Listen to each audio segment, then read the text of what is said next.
For Congress in charge of a federal government that is supposedly going to partially shut down on January 30th, they're being rather lackadaisical at the moment. Can't interfere with that holiday PTO, you know? Anyway, I'm going to talk about how we can be annoying to our representatives on the state and federal level to get what we want. First up this week, we're going to start at the state level. The Indiana State Senate is going into session to talk about redistricting.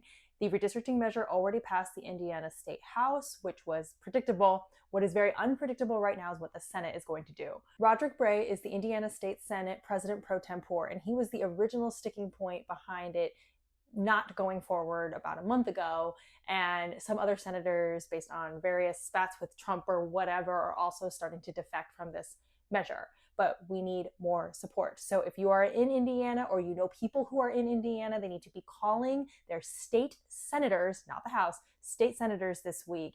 And if they don't have any state senators to call from their own districts, they need to be calling Roderick Bray and saying no, no, no, no.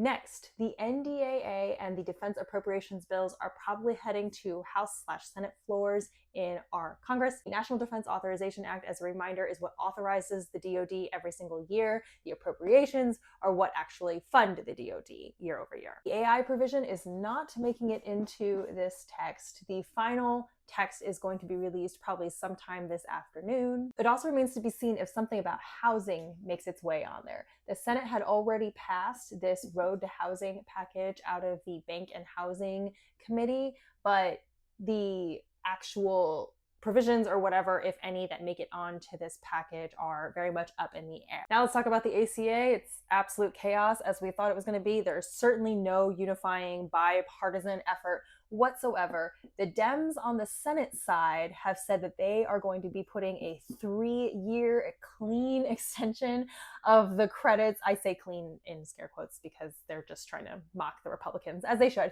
It is very unlikely the Republican senators will go for this at all. I believe Murkowski is definitely on board, but they need at least 3 more, and that's probably not going to happen. The Republicans don't have a unified answer to this, and they know they need one. They were panicking and scrambling. Johnson was crying again last week, saying they really needed an answer to this one, because if the Dems put up a provision and it gets voted down and the Republicans don't have an answering one, then it just looks stupid.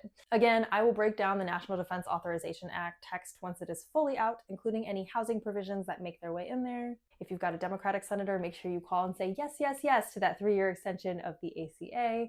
And if you've got a Republican senator, say it would be so nice if you voted for that. And if you've got anybody in the House, including Mike Johnson, the Speaker, say, you remember that ACA thing? Yeah, you're supposed to be working on that, so get to it. Have fun being a menace.